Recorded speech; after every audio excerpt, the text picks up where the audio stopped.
I'm the director of admissions here. I'm sure that you've seen me at some of our events, or if you've come to campus, you have most likely met with me as well. I'm also going to quickly introduce our admissions J peers. And one second. Haydee, can you make sure to just go through the slides as we're talking through them? Yes. Do you guys see it on the screen? Just so. Yes. Okay.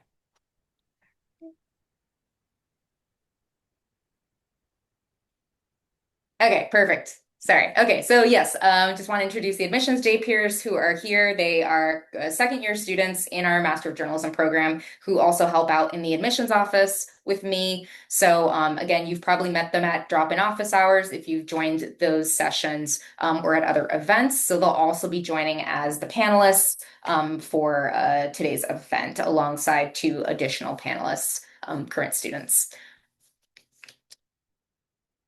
Next slide. Yeah, so I very briefly want to kind of introduce our dean, Michael Bolden. He's the new dean here at UC Berkeley Graduate School of Journalism. He is the former CEO and executive director of the American Press Institute and managing editor of the JSK Knight Stanford program. Um, he mentions that or something that he's underscored is that at a time of great challenges to journalism and democracy, there's no place he'd rather be than at Berkeley. In quotes, he said, I am inspired by the powerful storytelling and investigations that Berkeley journalism produces across every medium. And as journalists, we have a responsibility to help correct the systemic inequities that have eroded trust in the media, to build a more inclusive, collaborative future defined by innovation, experimentation, and joy.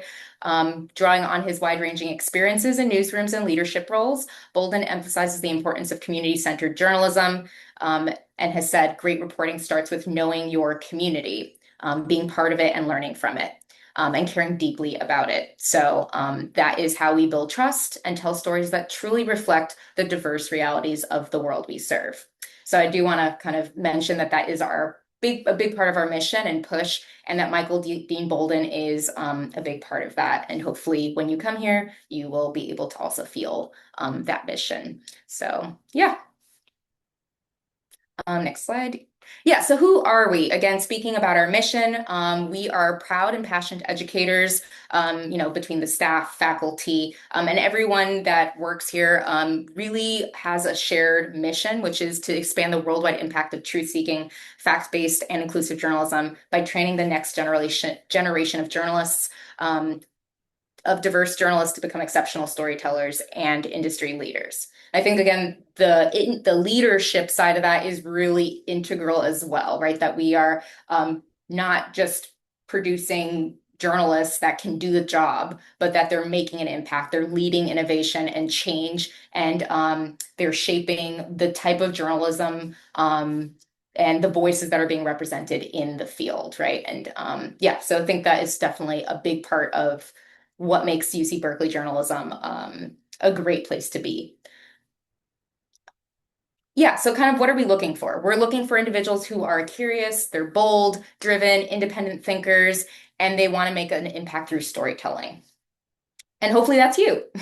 And hopefully that's a big reason why you want to come here if you're considering or if you've started your application here. So very briefly, thank you, Han. Very briefly, our student diversity, just wanting to kind of speaks in tell you all the facts.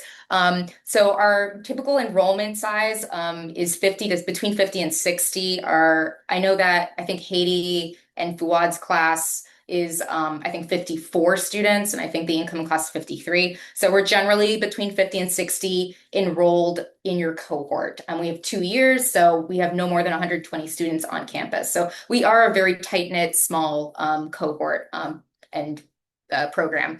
64% of our incoming students are California residents. We are a public university, and so we are very mindful of supporting California, enrolling California residents.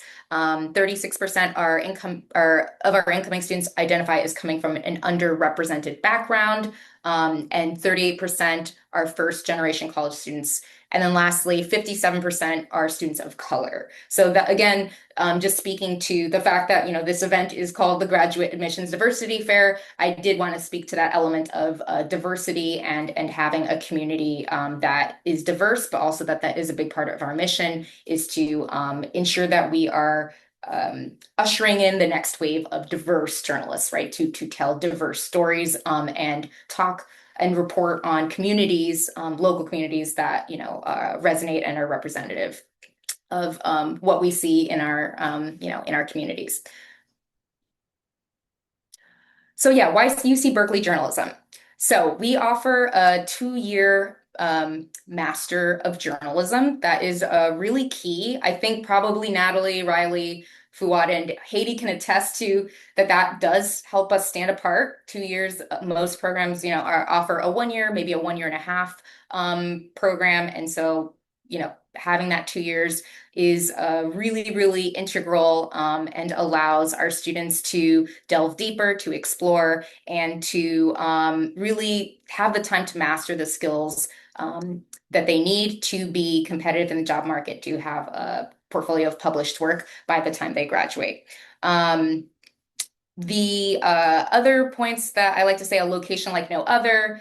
I think is very attractive. We're in the Bay Area. So if you're not familiar, we're in California, but we're just outside of San Francisco. And this also is a very big hub, media hub for lots of different outlets and newsrooms. If you think of San Francisco Chronicle or Sacramento Bee or just so many different outlets out here.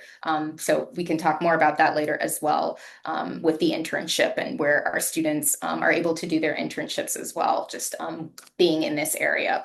And then lastly, like I said, a 2-year professional program, the focus being the MJ. So we're a professional degree. We're not an MA or an MS. I do like to highlight that because what that means is that we are focused on preparing you with the skills to then go into the workforce directly. And again, that's why we don't have exams, we don't have paper exams, you're not, tests, there's no thesis. It's a master's project. And again, that's because we're focused on actually having you do the work here so that again, you can do the work out in the field, right? So you're well equipped to just go out into the world and report. So yeah, we can go to the next slide. I am trying to go a little faster here because I do want us to give us lots of time. Yeah, so our Master of Journalism degree is a 2-year program.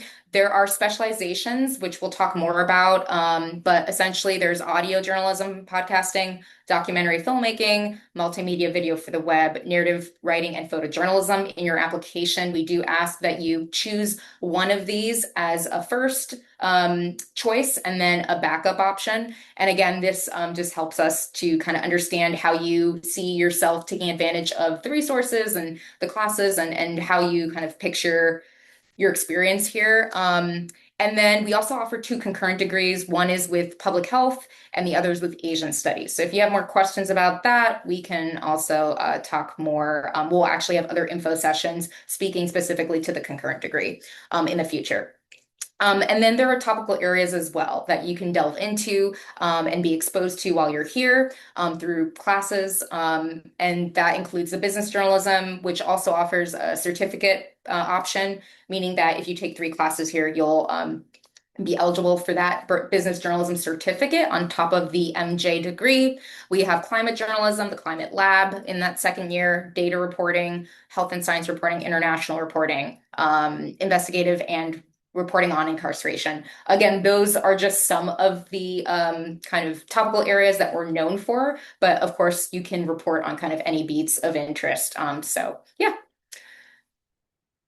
And then just a quick snapshot of our faculty. And again, I think what makes our faculty very unique is that they are all professionals, they are practicing journalists, and they're, really pioneers in their fields. And so just having that mentorship throughout the 2 years with faculty, and especially being in a smaller cohort, I think you'll find that, there are a lot more opportunities to connect with and gain that mentorship support.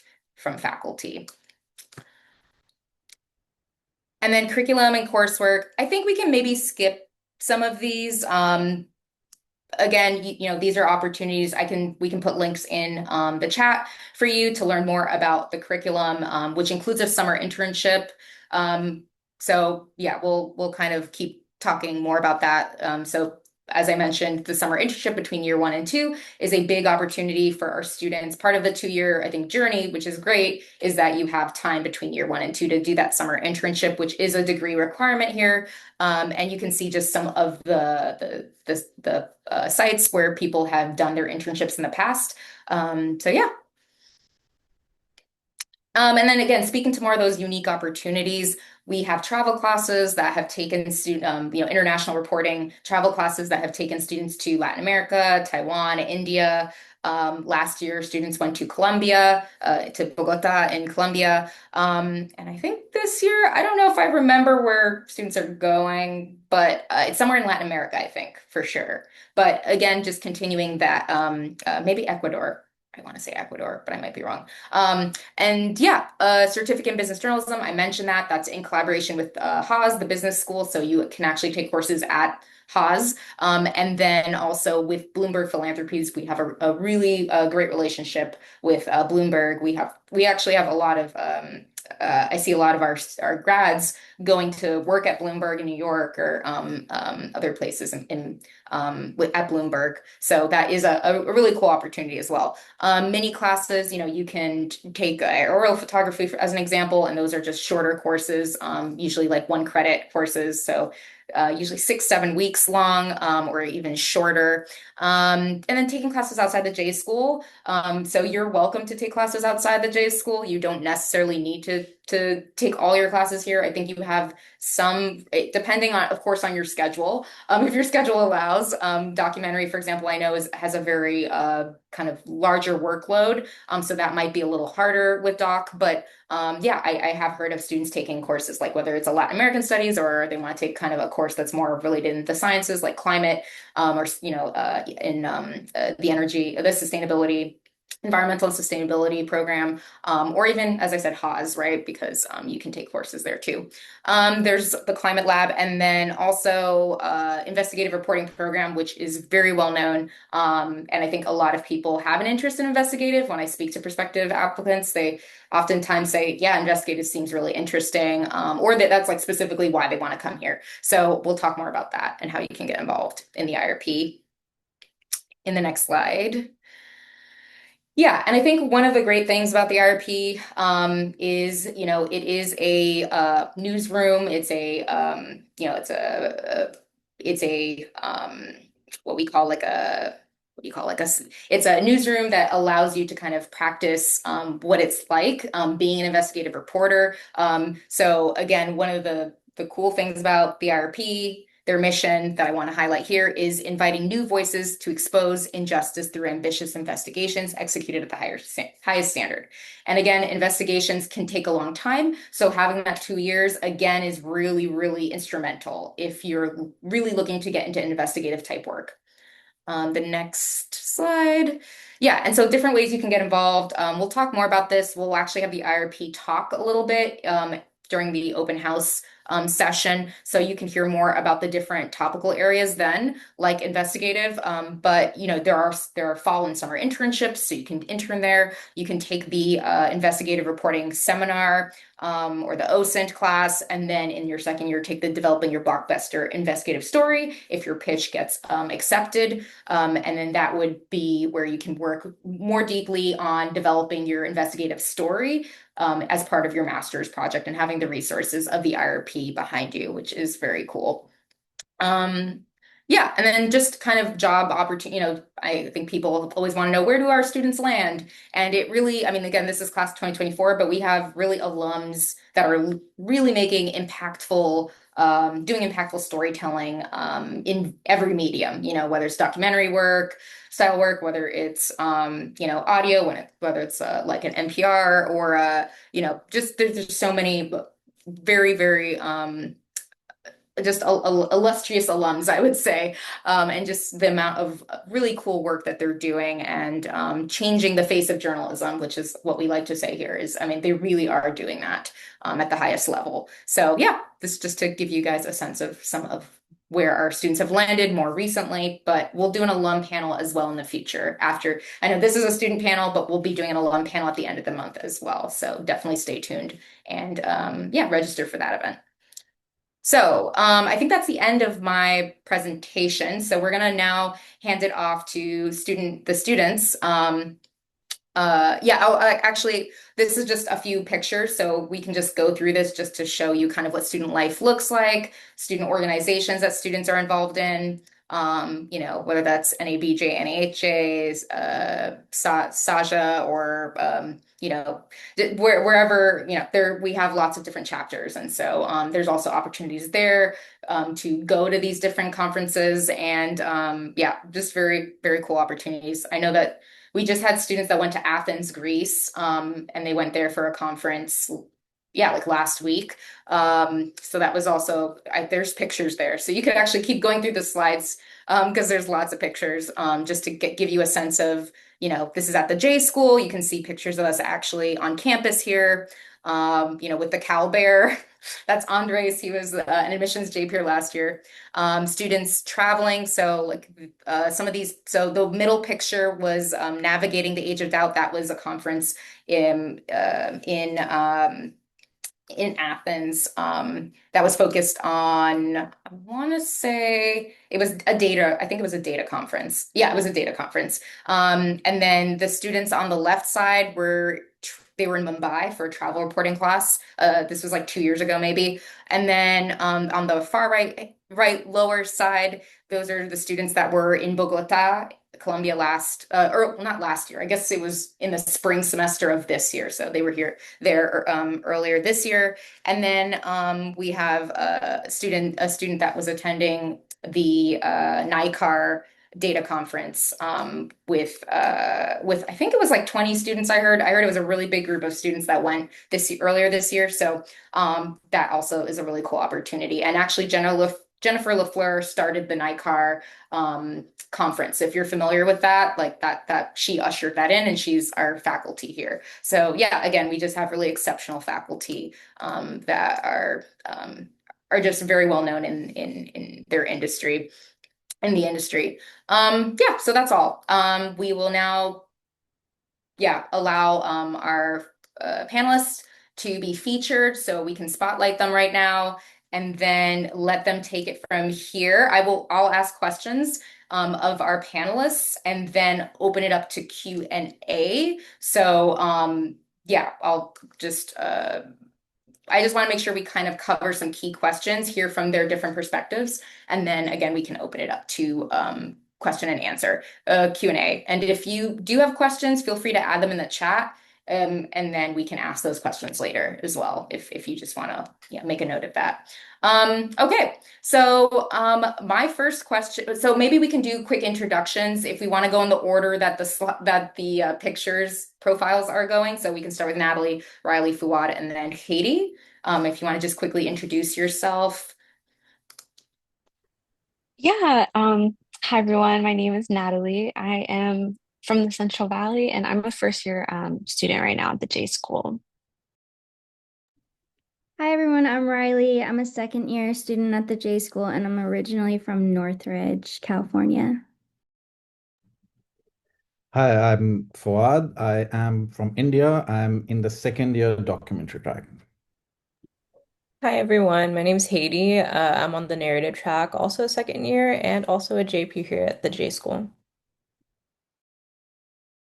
Okay, thank you for sharing. Yeah, so I'm going to dive right in, waste no time. So I want to know, why did you decide to pursue a Master of Journalism, and then why UC Berkeley specifically? And you can be very honest. You can tell me that you were choosing between two or three options or whatever it is. We can be honest. And we can start with let's start with Natalie. We'll just go in order of the slides. And if you want to just skip a question too, we can do that. You don't have to answer every question. Yeah, Honestly, I wasn't intending on applying to like journalism school. I was first introduced to it during my undergrad, and so I didn't necessarily know that this was a career that you were able to pursue with resources. So when I was like looking through grad schools, I was in between journalism or like an MFA in creative writing. But then when I thought realistically, I was like, I wanted some sort of like stable career or a career that gave me opportunities to like network and stuff. And so I applied to the J school here at Berkeley, and I was mostly interested just because they have so many resources. A lot of their professors, they're so experienced and they have such unique perspectives. And so that's kind of what drew me in to apply. I I also didn't know I wanted to get a journalism degree. My background's actually in environmental studies, so I got my bachelor's in environmental studies from the University of Washington. Go dogs. But I want to say like late in my college experience, I was trying to figure out what I wanted to do next with my environmental studies degree. And I had tried on a lot of the different hats that or the directions that you can go with that. And the one that I felt most strongly about was environmental storytelling. But when I started looking into jobs, it just seemed like more and more apparent that I needed a journalism degree to get any of the jobs that I like was most interested in, which is why I ended up deciding to apply to journalism schools to get my master's. Um, but in full transparency, I planned to apply to other programs and I only ended up applying to Berkeley, mostly because I was just really busy my senior year of college, but also because this program, just like I wanted to be back in California since I was originally from California. And also, I think the other program I had been looking into was USC's program, but it started in the summer. And I was not willing to do that. I already had summer plans. I basically like would have graduated and then had to start my master's program right after graduating, which wasn't willing to do. And so I figured, well, I'll just apply to Berkeley now. And if I don't get in, then the next cycle I'll reapply and apply to other places as well. But I ended up getting in, obviously. So it just seemed like the stars were aligned. And so I just decided to take the leap and go full into Berkeley journalism. Okay, so yeah, I think my background is a little different than others. Like I was a journalist for 10 years in India. So like mainly that I only applied to documentary programs here in the US. Like I applied to Columbia, Berkeley, and NYU. So I wanted to like upskill myself. So that was like my primary reason for applying to schools. And I ended up coming to Berkeley because one, like they were very generous with their scholarship. So that was like obviously one reason.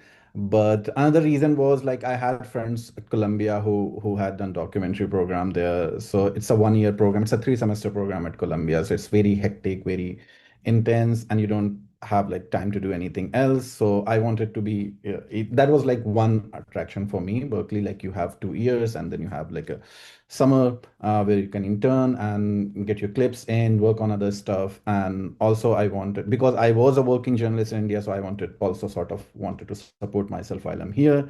So Columbia, like it's so hectic that you can't actually work because you're like 24/7 busy with your schoolwork. Here it gives you some leeway. Like you're obviously busy, but it can give you some leeway. So yeah, these were my reasons for coming to Berkeley.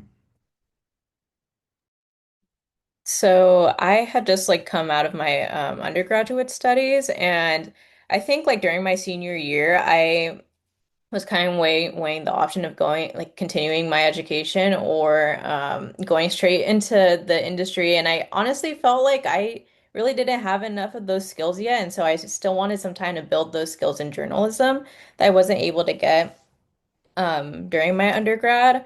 Also, I just feel like I always knew I wanted to come to Berkeley. A lot of the people that I had as mentors or like that I had worked with in the past had gone to Berkeley and had nothing but good things to say, just about all the professors there and the environment there. So that was really my main motivation. It was kind of just like Berkeley or nothing for me. So yeah. Yeah, that is great. I think everyone mentioned different aspects, which is kind of interesting too. Different like levels of experience prior, different, yeah, reasoning. So, yeah, I think the funding, I know Fuad mentioned, I know that a lot of you received, some funding or, and I think, well, and I think I know what Haydee is going to say. Haydee going to be like, apply by round one. Um, which so yeah, but I definitely will say, in terms of funding opportunities, I will say compared to a Columbia, I know that we definitely have much better offerings. So I do recommend like if you are interested in not only being considered having the highest level of at highest ability for consideration in terms of admission and number of spots that we are able to offer between round one and round two. I would definitely say apply early, apply by our December 1 deadline, and then also make sure that and then also for funding consideration, you will be given priority there too. So we'll talk more about funding as well later, but I do want to go into the second question. What opportunities have you had to get published? And you all mentioned the 2-year program and how that's kind of giving you time to like master skills and explore and just obviously probably juggling work and life work-life balance too. But what opportunities have you had to get published, do internships, or connect with news organizations during your time here? And I know Natalie is a first-year student, so maybe it's still a little early for you. But yeah, just so whoever wants to, if you want, whoever feels like they want to answer the question, maybe just unmute themselves. I can start. Um, I think there's so many opportunities to get published, especially because of the way that the program is structured. So your first semester, you'll take J200, where you'll be reporting for either Richmond Confidential or Oakland North, which are student driven publications at the J School. And they're treated like any other local newsroom. So you report on the local stories depending on your beat for either Richmond or Oakland. And so there's a lot of opportunity there to have your work published. They're mostly in narrative form. But yeah, so normally students have to write at least 5 articles. It doesn't mean necessarily that all 5 will be published, but for the most part, a lot of students do get their work published in either Richmond Confidential or Oakland North. And then outside of that, I would say there's a lot of classes that are supposed to be like complementary to getting your work published. So a class that Haydee and I took last spring was J201, which was the continuation basically of J200. Um, and essentially like we were still working on uh, either Richmond Confidential or Oakland North, but it just so happened that that same semester we launched the Stakes Project at the J School, and the Stakes Project is basically I would I'd say it's a project where students will report on how Trump administration policies are impacting Californians and their communities. And Haydee and I both actually ended up having our stories for J201 published with the stakes, and the locality of it got broadened. So like I had a piece that was published in KPBS in San Diego. And then I also freelanced a few stories that I wrote for both Richmond Confidential and Richmond Side, which is another local news organization in Richmond. And so I think and that was all before my internship. And then I had an internship this summer and I also got published. I worked with Civil Eats over the summer and I had my articles published there as well. So I think there's a lot of opportunities. And I mean, that's only the classes that I've taken, but I know that there's other narrative writing courses and also like audio courses where a lot of students have their work published or like their audio segments ran on the radio and stuff. So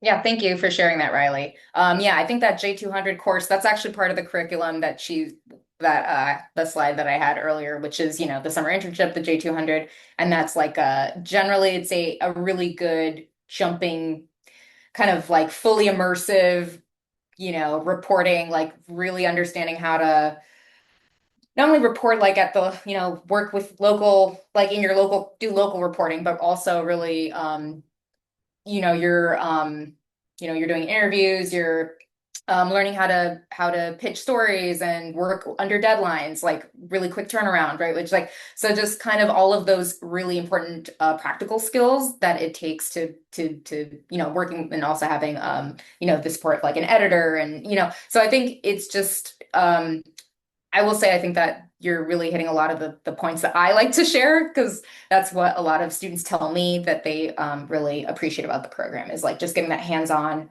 experience from day one, right? Which because J200 is that first semester course. So yeah, thank you. Anyone else have anything to add? I Uh, have a few other questions too, but yes, yeah, go ahead, Haydee. Yeah, I can add a little bit more to what Riley was saying because we kind of had like a similar experience just because we were in a lot of the same classes together last year. So in J201, where we were reporting on Oakland and Richmond, I was also able to get published in Local News Matters also for the Stakes Project. So you're like publishing stories in collaboration with Oakland North and Richmond Confidential. And that was that opportunity we were able to have just connecting with our professors, which is also like something I really want to emphasize. I know a lot of students, like if you see like potential in your stories to be published somewhere else besides here on campus, I would really try to talk to your professors about that and getting published because they know like the news outlets that would work for your story and they are able to get you connected. And so I think that was like a really good opportunity for me as a student. Otherwise, I don't know, like I don't think I would have ever asked if a professor had not like told me that that's an opportunity. The other thing I did want to say is we do have a lot of opportunities to meet with industry professionals. One thing that I always like to emphasize in these talks is a event that we have that's called Media Mayhem, where you're able to have like a 15-minute slot talking to an editor or somebody at a news outlet. And for me, that was a good opportunity just because I had applied to an internship right before that was actually going to be doing a breakout room. And so we were able to really just break the ice and get to know each other. And I landed the internship. So, yeah. Yeah, I'm just dropping some links as well. So yeah, and then yeah, the link that I put in here for summer internship, that's actually, I mean, it's a donation link, but the reason I like to highlight that is that we do our own fundraising for the summer. For we have a fund that is to support students that are able to land an opportunity to work in a newsroom or media organization, but maybe that newsroom they're not able to support like a living kind of like salary for the student, which is very common, obviously. And so, yeah, so that is part of kind of our own initiative to ensure that students you're still getting paid like fairly equitably for an internship, and it's not, we're not trying to have students really struggle. We know that the Bay is expensive, like, so we do our best to provide opportunities for grants, reporting grants, and just opportunities to, for example, in the travel class, students can, I think it's typically like 8 to 10 students that are able their whole their travel to like Colombia last year or this earlier this year, for example, was completely covered. But to do that reporting right abroad. So there's just a lot of fundraising efforts that we do here as well to help you tell the stories that you want to report on without having to yourself pay an exorbitant amount to do that reporting. So yeah, I can go to the next question because there are so many questions here. And I do want to leave some time. Maybe I'll leave 10 minutes at the end. So I'll give us another like 10 minutes. But how do you balance the work again, because I know students I do hear this question a lot. How do you balance the workload, classes, reporting, and life outside the J school? And I know Fuwad talked a little bit about that. Maybe you could talk about your experience as Yeah, an ASC. I can answer that question because like there is this uh belief that documentary folks are like the most busy, which is true in a sense. But I'm also like, for example, this semester I'm also GSIing, like working 20 hours a week, like grading essays and stuff. So like, yeah, it's hard, but it's not, like everyone has like most of the people that I know at the J school, they have a life outside the school. And it's pretty balanced. The only difference I think would be like if you're working full time with an organization as compared to being at the J school, you're never off work. Like you always have something to do. You have to some an assignment to submit, something that you have. But otherwise, like everyone, we hang out, we have fun, we go out for dinners and stuff. So I don't think that's a problem. Only thing that you have to do is like organize yourself pretty well. If you learn to do that in the first semester, you like rest of the time here at the J school would be, very sorted. So you have to be, yes, that I would emphasize on that. Like you have to organize yourself pretty well, but it's not impossible. It's actually pretty easy. So I don't know what other people's experience has been, but I'm speaking as a documentary student because that's like the belief here. But yeah, that's what I would say.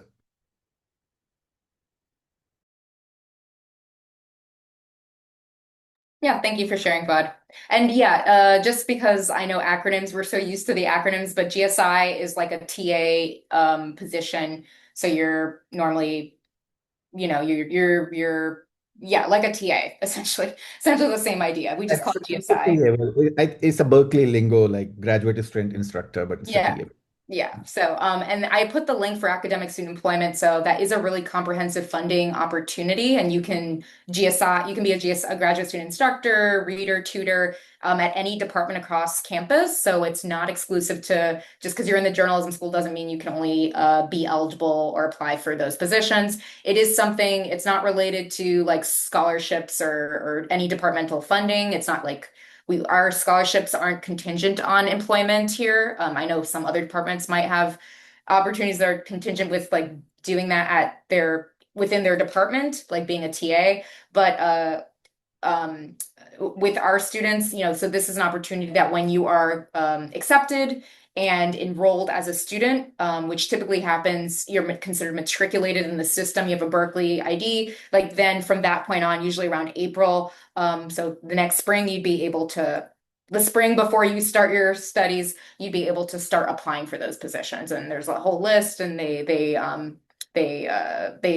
the campus would, share those opportunities. I would share those opportunities with you if you're admitted and enrolled. So yeah, just to clarify, because I know I say GSI and then people are like, what is that?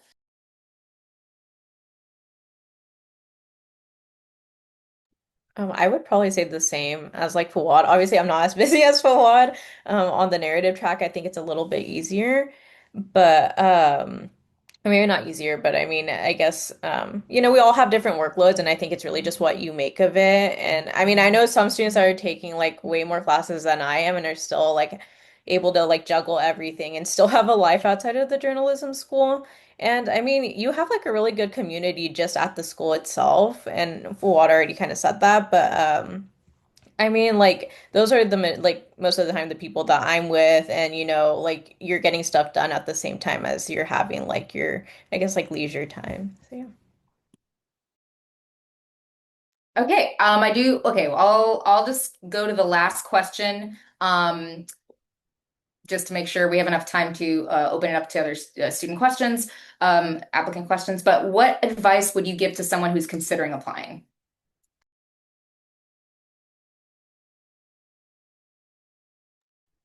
I can start. Yeah. I mean, I'll speak from an international student perspective. Is like one, like funding could be really hard. Like most of it, I mean, I wouldn't speak for everyone, but a lot of us come from like really poor countries, and we don't have a lot of resources. So I would say, first of all, as Nelly and Haydee already mentioned, apply by the first round. So you're considered for funding. And a second, like because being a public school, so there are a lot of support system. Even if you don't get any funding, as compared to other schools. Berkeley is cheaper, one, two, and there are other support systems available here. Like you can get it, not everyone get an ASC position, but you can get some kind of, position here and can support yourself, and you'll have enough time to do that. Being at Berkeley, being at in a 2-year program. And there are also other resources available if you're there are like emergency grants available if you're going through a financial you need some sort of financial support. So campus wide and school wide, so there are these things available if you're going having a hard time. So okay, so coming back to the advice, if you're applying, so I would say first of all apply by the first round, and second, start early, because for international students we don't know the system, so sometimes we have a lot of questions we don't have the answers to. So it takes you some time to get the right answers, and then tailor your application to that. So that's two advice that I'll give. Think as like a first year student, I would recommend to really just take advantage of like the JPeer resources that are here, like where you're able to like talk to current students and like don't be afraid to ask like anything. I feel like most of us are pretty transparent on like our experiences or like financial costs. And I think just sometimes like in a process, at least for me in my case, I felt super unsure because I didn't know anybody. I didn't know like what I was doing too. And so like just to like bounce off like that feeling to someone who like has who is going through this process, it definitely is like it was comforting for me. So I would just recommend like if any of you guys have questions, I could put like my email in the chat and like yeah. I could just bounce off of what Fuad said a little bit.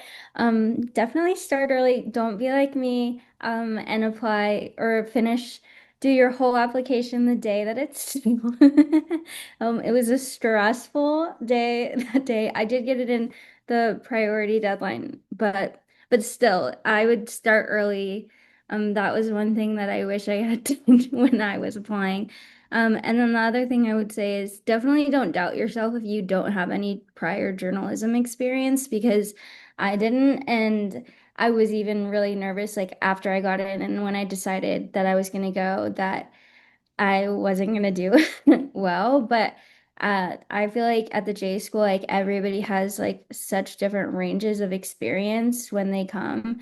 And so even if you are like me and you don't have a lot of experience, like you're not gonna be behind necessarily. Like they kind of start everybody off at the same point, which is so nice. So I definitely wouldn't stress too much if you don't have a lot of journalism experience, because that's why you'd be coming to the school to gain that experience.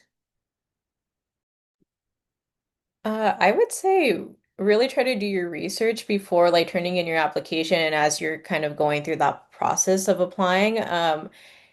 I feel like for me, like I didn't do like as much as I think I should have, and I think that that would have like made my application a little bit stronger as well. But really just trying to like, besides like what you're hearing from us today, I think like getting to know like who some of the professors are, just by like going like through like the website at the J school, or like if you're able to again like do like a one-on-one with a student or with a professor here, just so that like it shows that like you really want to be here and like what you're coming here for. And I think if you show that you're being intentional about it and that you have a plan for like what, or not a plan necessarily, but I guess like what you want out of this program, I think it's a good thing to have in your application.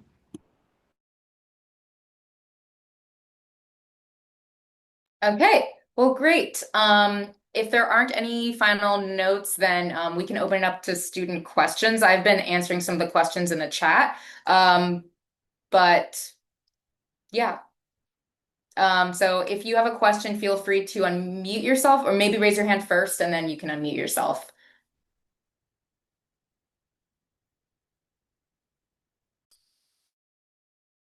Oh, I did want to make a quick, well, do we have a question? Yeah, I had a question.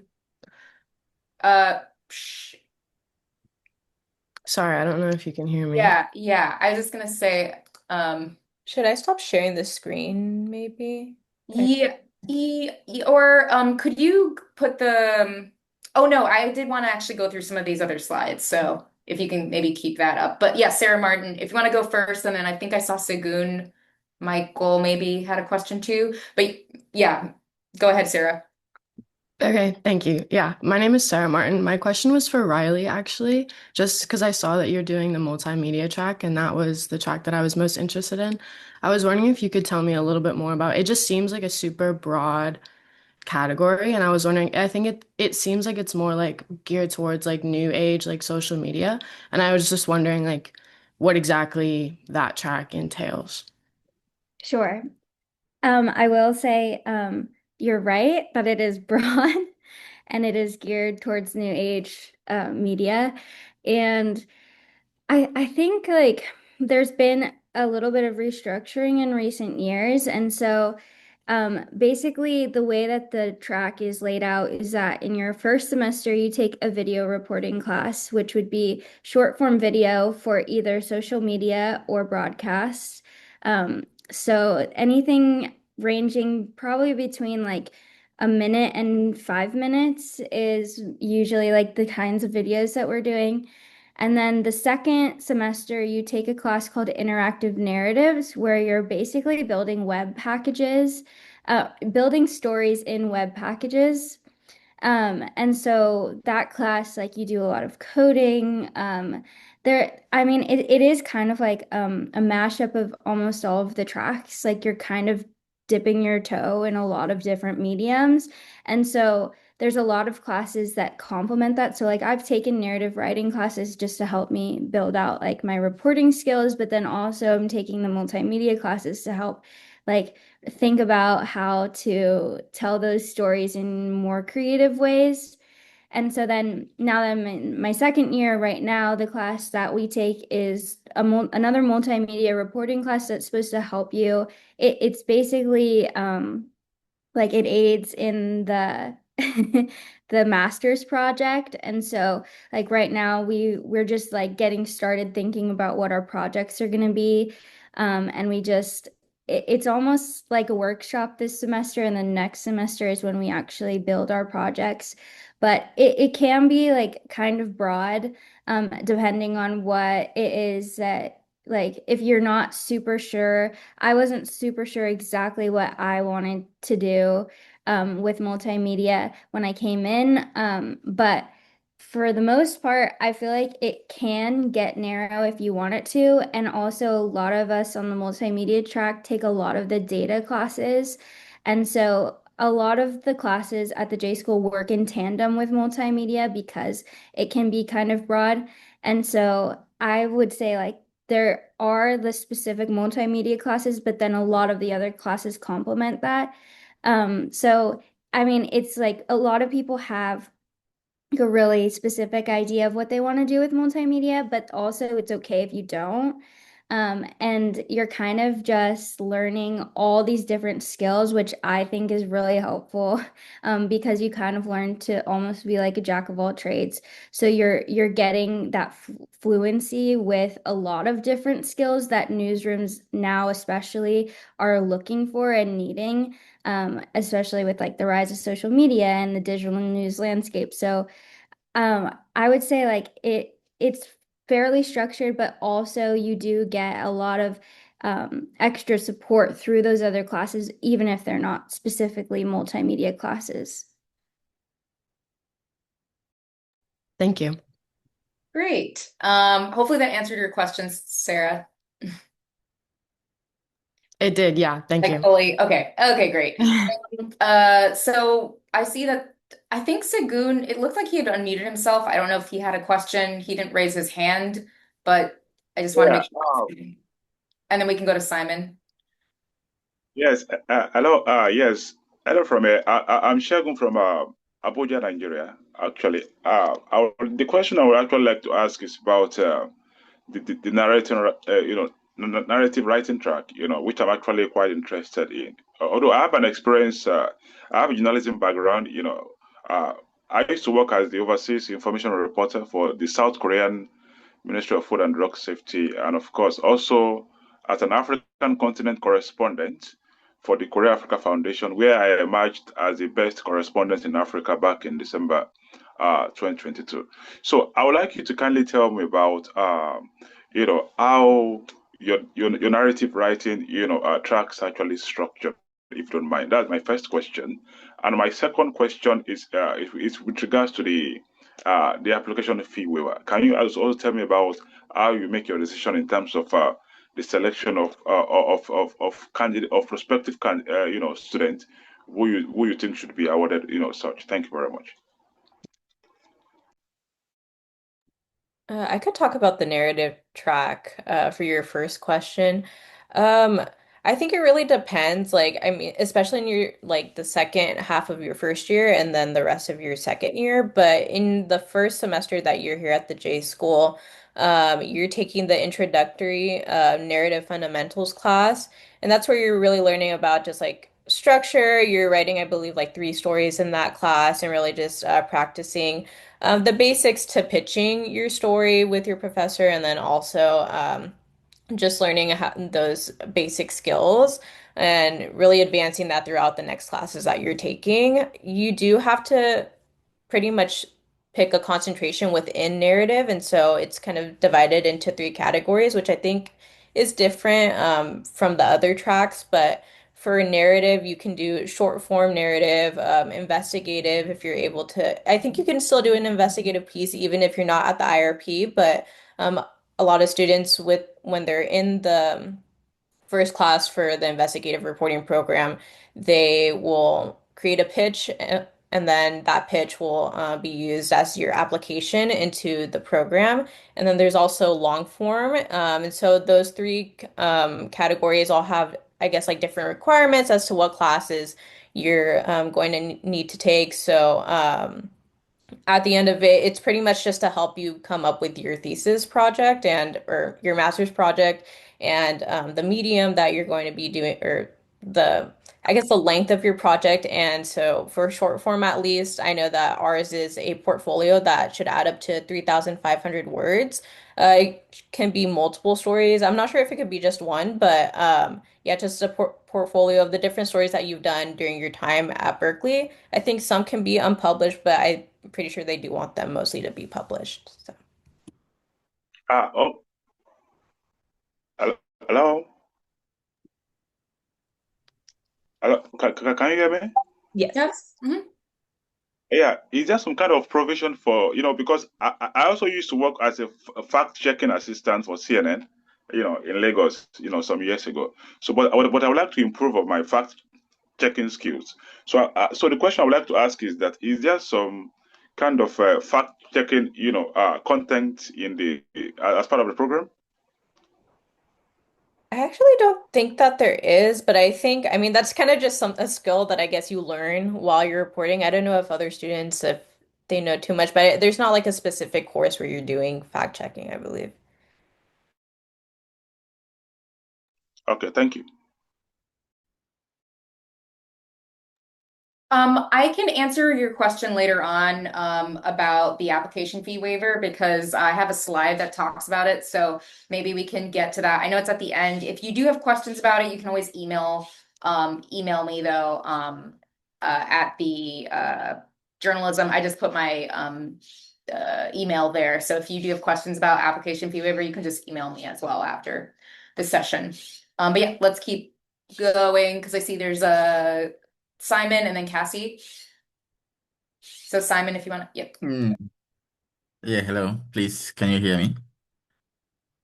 Good. So I'm Simon from Ghana. Nelly, I do remember you. I think last year I joined some of your sections. After my application, uh, I didn't get any admission.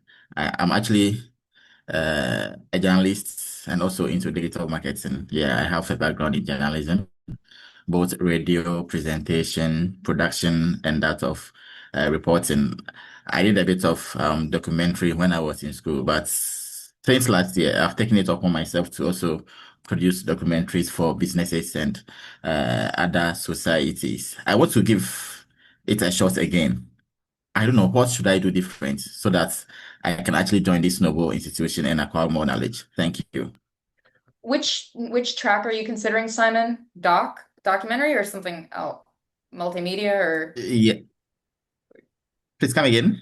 what was the track that you're considering applying to? A, a documentary. Documentary. Okay.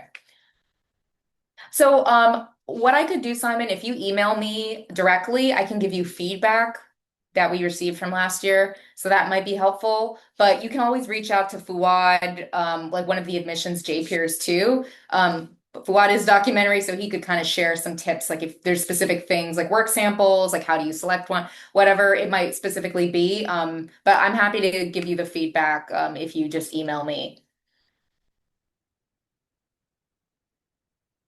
Does that All sound? right, I'll do that. Thank you very Yeah, much, yeah, just Nelly. so that you get more specific feedback, because I understand that it can be, and we get a lot of people, we get a lot of reapplicants, we get a lot of people. I've seen people reapply like 4 years in a row. So, I think, so I mean, my point being, like, we welcome you to reapply. Just yeah, reach out if you want specific feedback. Sure, I'll do that. Okay, thank you very much, Nelly. Kathy, you want to go ahead? Yeah, thanks. This has been super helpful. Regarding the work samples for the application, like say, actually it was refreshing to hear, Riley, that maybe you didn't have a ton of journalism experience. And I know that the application talks about like preferred journalistic examples. Um, if we don't have something like that, like, but we have like a writing portfolio, or like I've worked in advertising since I finished my undergrad, like, so I've published, brand content. Like, are there other types of work samples that would be as effective, or maybe it's more helpful for everyone, so not specific to me, but like, what are you looking for in those work samples as part of the application process? Yeah, I recommend, I'll put the link in. I don't know if you've taken a look at our admissions page, but there is like a how to apply section, and there is a work samples tab like under the application components, and that is pretty detailed.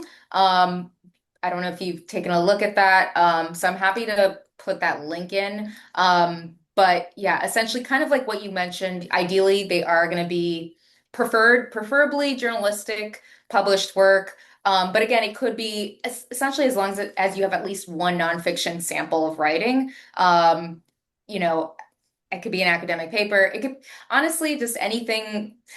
But I've also had people like write something that's more journalistic in nature for the application too. So I think it just depends on how confident you feel about kind of your writing skills and like kind of showcasing your potential. The key, the reason they say journalistic in nature is just because they want to identify your potential to do reporting and journalistic storytelling, right? So the closer you can give them examples of that, obviously the easier of a, you know, the easier it is for them to imagine or see kind of how you would fit in the program. But again, we do have students that don't have, haven't worked for a college newspaper, don't have necessarily, come from a history background or, anthropology or whatever it is, and it's not directly. So, I think kind of whatever the closest you can get to published journalistic storytelling, but if it's not, I think then it's really, instead of the work focusing on the work sample so much, it's really explaining why you're transitioning into journalism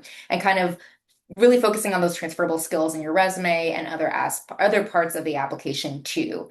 And in that personal video as well, right? Like really speaking to why journalism is that career pivot that you want to make, why now, so I think that's kind of where if your work samples are kind of less directly relevant, then it's just explaining that transition more in other parts, if that makes sense.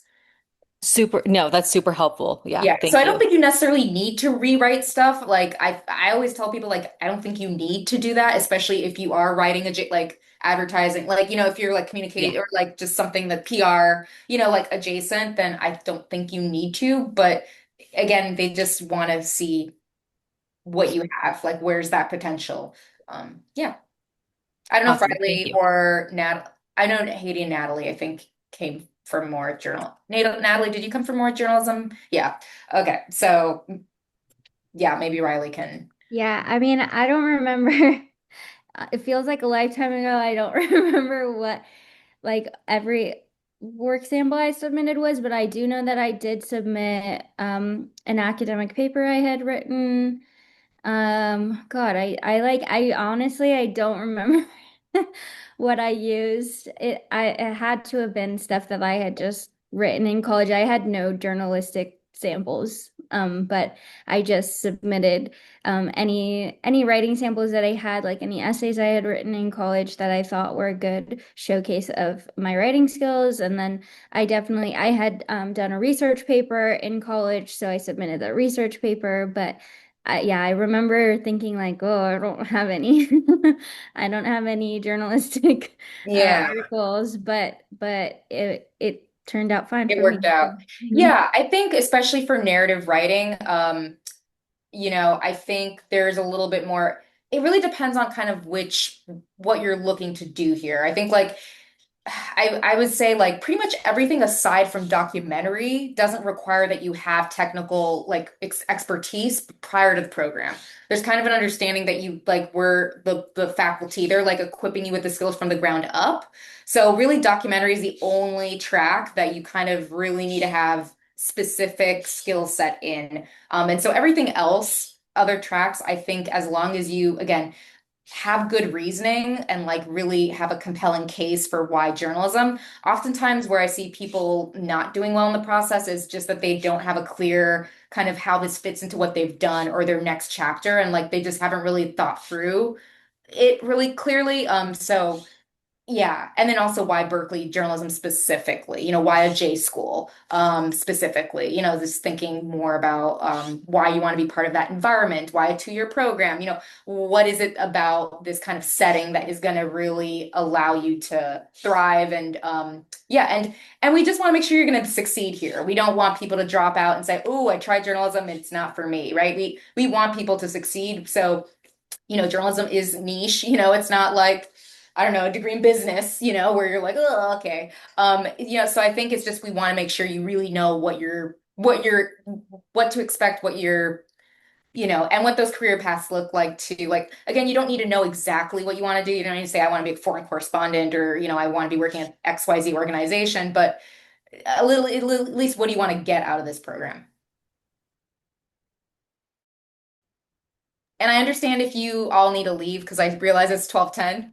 So I have really class, so I gotta go. yeah, so I was gonna say I Bye. realized. Thank you, Riley. Yeah, we can kind of end, I think, here unless anyone has a question for Haydee or Natalie. Okay, I do see one more question. Again, maybe Haydee, can you go to the rest of the PowerPoint presentation really quickly? Because I do have some last slides, which is just about kind of next steps, and then how to connect with us, which would be, I think, useful. So yeah, just again highlighting, round one deadline, priority deadline, December 1. It's the same deadline for the concurrent degree. So if you're considering public health Asian studies, it's December 1 across the board. So just apply by then. Submit your completed application by then. The application fee is 135 for domestic, 155 for international applicants. If you feel like this is going to be a financial burden on you, please do reach out to me, which is that journalism email. If you're an international applicant, the only way to really get an application fee waiver is through if you're from Africa, from African country, the MasterCard. So if that's something you're considering, we can talk more about that. You can just email me if you have questions about it. But also, if you're a domestic applicant, you can also be considered for the graduate division application fee waiver, which I've also put in the chat. So you can take a look at that. So if you're, a California resident or just like an out-of-state resident, but you're US citizen or permanent resident, you could qualify based on your FAFSA or your tax return. Or if you participated in certain groups, certain organizations like Fulbright, those types of organizations. Okay, so the next slide, and then I think upcoming events. So there will be a lot of events happening in October. Please take a look at our upcoming admissions events on the admissions page. If you scroll to the very bottom or just click connect with us on the admissions page, it will take you to, if you want to figure out campus visits, or if you want to just join one of these info sessions, The next one coming up next Tuesday is a career development preview webinar, which is it's led by Betsy Raitt, who's our career development director. So she'll talk more about kind of all the opportunities like Haydee mentioned about Media Mayhem. So just like a lot of like networking opportunities and ways to connect with all these various media organizations, talking about the summer internship, all those great things and why, it's worth investing in, a 2-year program like the Master of Journalism with us. And then we'll have a joint J School panel, which is featuring Columbia, Syracuse, ASU, CUNY, and us. So I think we have 5 different schools on that J School. It is hosted by me, so it's led by Berkeley Journalism, but it's also featuring these other schools. Just to, I always think it's great to like hear about the options, and I always want our applicants to succeed. And sometimes it really comes down to, where they get the most funding. Sometimes it's just, the right fit. And, so I always love collaborating with other J schools and giving students really the opportunity to learn more about other programs as well, and not just ours, even though I think ours is pretty great. And then and then the open house. So that's really like if you are here or close by and you want to visit us, or you're out of state, but you want to make it here, open house is a great opportunity to really sit in on a lot of our classes during that week, and then also some info sessions.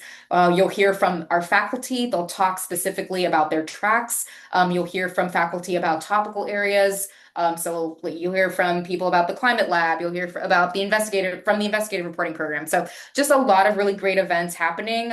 Those info sessions are virtual as well as in person, but the class visits are only offered in person for obvious reasons, that you have to experience them here on campus. So that is all I wanted to leave you with, is just to let you know that there are lots of opportunities to connect.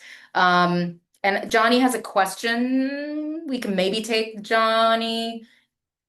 Natalie, if you have to go, or Haydee, well, I guess Haydee has to stick around. But Natalie, if you have to go, or if you have a last hurrah, bye-bye that you want to give to people. Sorry, I'm on mute.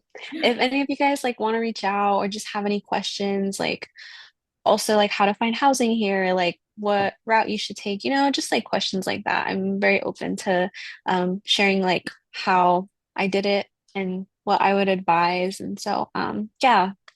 It was nice to be here. I remember like when I was an applicant, I like had attended the Zoom too, and I was like freaking out. So it's like a total universal feeling, but just tell them who you are. Why are you interested in storytelling? And if you can showcase that, that would make like a really strong application. So I wish you all the best of luck, and hopefully I can like see some of you guys in August. Thank you, Natalie. I really appreciate that. Bye. So I Hi, did want to, Nelly. yes, Um, Alex, if you want, or not Alex, sorry, um, Hi, John. Nelly. I was wanting to know if I'm applying for the journalism for the J school, am I able to apply for like other programs within UC Berkeley, or is it just one No. specifically? Yes, that's a great question, actually. That's a very good question.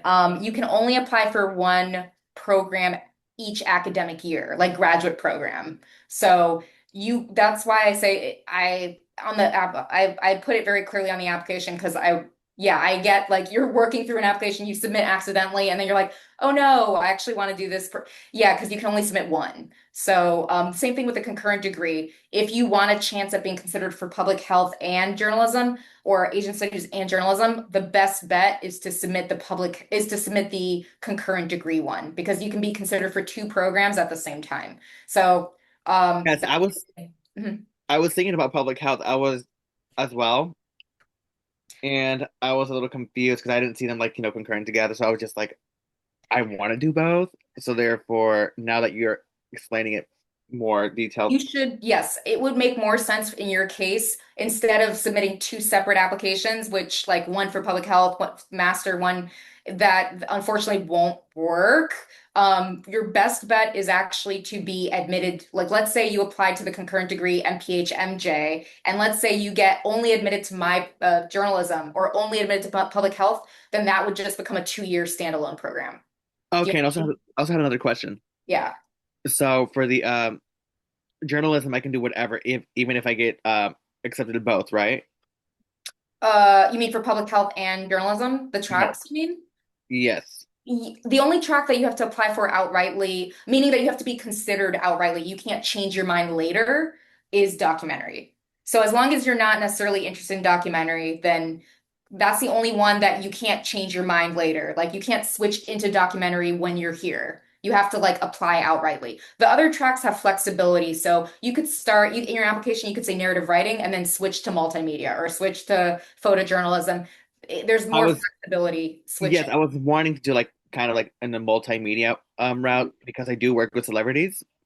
Oh, okay, cool. Multimedia, yeah, yeah.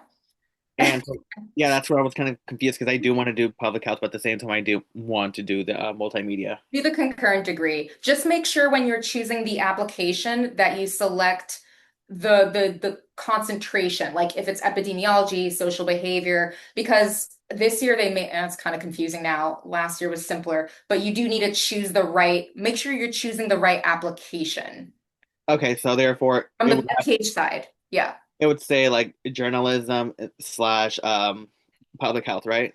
It'll be on the application, it'll appear as MPH/MJ. So any degree that's MPH/MJ, that means it's the concurrent degree. But it'll have different concentrations for the MPH side. So it'll say like epidemiology, public health. But as long as the actual degree is MPH/MJ, that's what that means yeah, that's the concurrent degree.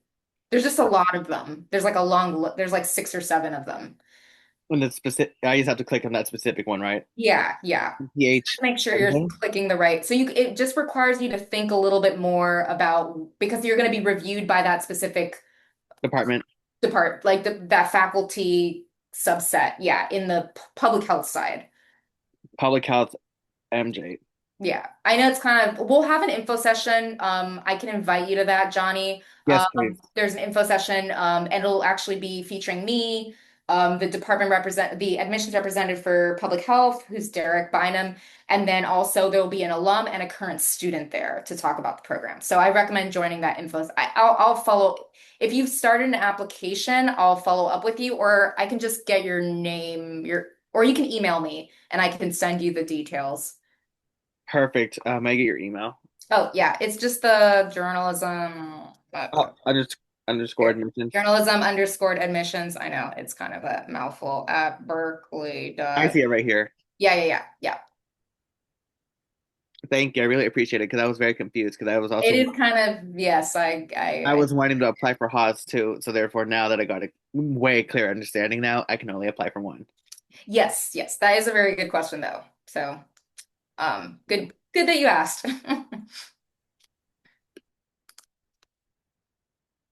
Okay, so I saw someone else had a question. There's a lot of questions in the chat, so I'm trying to get through them. Alex, I think you asked a question. Are you still here? I don't know if Alex Early is still here. Okay, so Alex, I'll answer the question because it is a good question. Alex asked, how would any of the events for the open house also be offered virtually? Yes. So the open house is meant to be like an in-person week-long, Monday through Thursday, October 27th to 30th, like open house, meaning that, we're welcoming you on campus, you can sit in on classes. The info sessions, though, are going to be hybrid. So if you're here visiting on campus, you'll be able to go to the LMC, the Logan Media Center, which is it's a big kind of hall. We have a lot of our public facing events there. So you'll be sitting in that room, but it'll be recorded for people to also join virtually, and then it'll be also sorry, it'll be available to join virtually via Zoom, but also recorded. So that will also go out to people if they're interested in viewing that recording later. So the faculty panels, those will be recorded, those will be hybrid. The student panel will be hybrid. And then I think I'm also going to try to do a Master of Journalism application workshop that same week. I'm just trying to finalize the exact time, but that'll also be, that would be hybrid. So yeah, just letting you know, you can check out the fall, and it's all, maybe Haydee, you can add the link in there for the upcoming admissions events. Okay, I will answer one more question and then we'll end it because I know Haydee probably has to go. So Vivian asked on the application form, there's a section about need-based funding for international students. So it's not actually specific for international students, it's for all students. So the departmental grant section is if you want to be considered for need-based departmental funding. So it's different from financial aid, which is FAFSA for domestic students. But if you're an international student, I recommend submitting this because again, you don't have the option of financial aid, right? Because you're not a US citizen. So that's why I think I might have like made it clear that for international students, definitely fill that out. If you're a domestic student and want to be considered for need-based aid, also fill that out. So yes, it does. If you apply by round one, you'll be considered automatically for merit-based funding, but that is merit-based, not need-based, if that makes sense. So yes, two separate things. And I think there was one more question. Oh, okay, great. One more question about the MasterCard. Yes, so the MasterCard, I have a whole section on the website that talks about the MasterCard specifically because it is a unique scholarship opportunity specific to applicants coming from international applicants from from countries in Africa. So I would recommend looking at our web admissions page. There's a whole, if you go to the admissions page, there's a whole section called International Student and MasterCard Applicants, and it explains exactly what that process looks like. Yeah, so I recommend just going to our admissions page, how to apply section, which you could also add the link for, maybe Haydee, in the chat before we go. So. I just added the link to the admissions page into the chat. Okay. Yeah, the admissions page honestly has a lot of information. I've done my best to really make it comprehensive. But if you still have questions, you can always reach out to me. You can reach out to Haydee or Fuwad. And yeah, so we hope that this was informational. I know it's already very long, so I will end it here for today. But yeah, we look forward to connecting with you at future events. And we look forward to your application.